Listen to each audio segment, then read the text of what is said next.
Here's your Montrose market update for April 2026. Hey, it's Nicole with Think Real Estate, all things Montrose and North Glendale. I'm here to break it down for you. If you live in zip codes 91020 and 91208. The average price at this time last year was $1.69 million.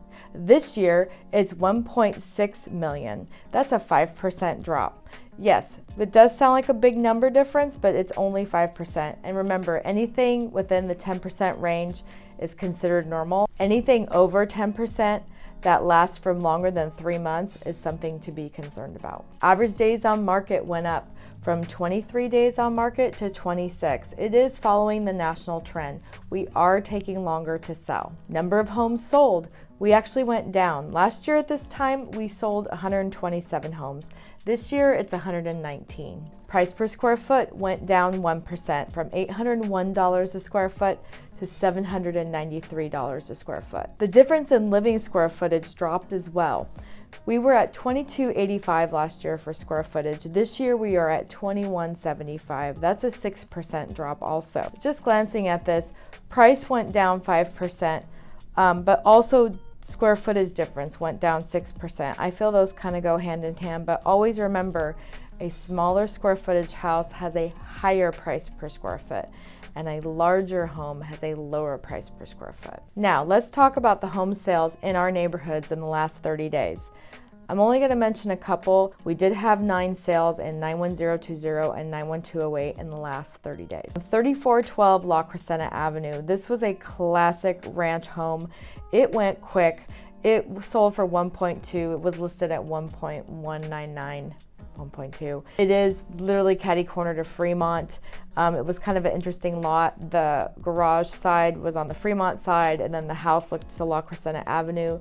The woman who lived there a very long time. I think she was 100 years old. Was gone in a minute. No surprise, Sparr Heights.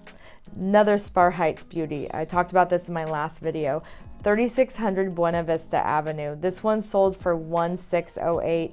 It was listed at 1495. This was the one that was pink. It was adorable, and it has the ADU in the back. Even with the 1-car garage, it checked a lot of boxes.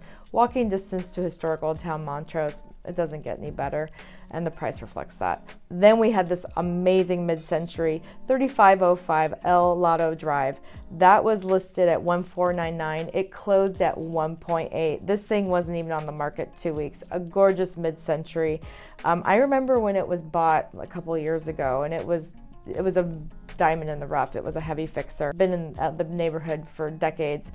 Did a beautiful job. I mean, again, mid-century, checks every box. It's gone. House. This is that little funky house. It was bought and flipped. It kind of looks like Snow White and the Seven Dwarfs. That one was listed at 1549 and it's closed at 15. That one took a minute to sell because, again, when it's very unique architecture, and it was up a long flight of stairs. That makes a difference too. 1898 Bonita Drive, that is a 4-bedroom, 4-bath. That was listed at 1850. That closed at 1910. The one thing we notice about all the homes in our neighborhood, pretty much for the most part, they sell at asking or above. Very rarely do they sell below ask. I would say Verdugo Knolls, they did put a high number on that house, but again, you know, when you have a lot of steps to the front door, I feel personally your price has to reflect that. You can't expect top dollar for a property when it has some material fact that you can't get around. That's what I mean by a material fact. You have to take 50 flights of steps to get to the front door. You can't change that. That's just the way the lot is designed and made. We're very blessed and lucky because in other parts of Los Angeles right now, we are seeing it become a buyer's market. We are seeing buyers have more leverage, like San Fernando Valley. They're really feeling the market right now, and so is the San Gabriel Valley. Things aren't flying off the shelves like they were. Things aren't closing in 30 days. It is taking a little longer. Condition of the home is paramount. Buyers are very savvy now. They actually expect staging. They expect deferred maintenance to be taken care of because they're paying top dollar. When a home has some repairs or it's at the level where they feel I can't do these repairs, they just walk away. They don't even bother making an offer. Happening now with the war on Iran, I am seeing not as smiley, happy faces at open houses as I'm normally used to in the spring market.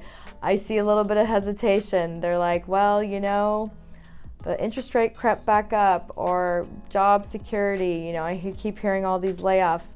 There's a lot weighing on both, not only buyers, but sellers' minds as well. But sellers are having this mindset, I'm tired of waiting. I want to move on with my life. I'm at the point where I either need to move to be near family for them to support me, or I need to support them. So I'm seeing big life-changing moments, and people are just tired of waiting overall. One thing I really try to stress with my clients is you try to time the market the best way possible, but you really can't time the market. There's an old saying, I say it all the time, never a good time to get married, have a kid, or buy a house, or sell a house.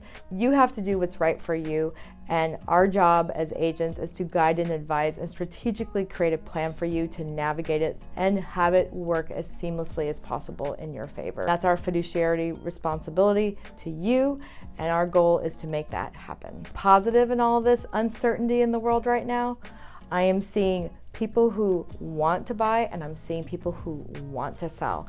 That's excellent, because last summer it was purgatory. No one wanted to do anything, and that is the worst thing that can happen for all of us. We need to be in constant flow of movement.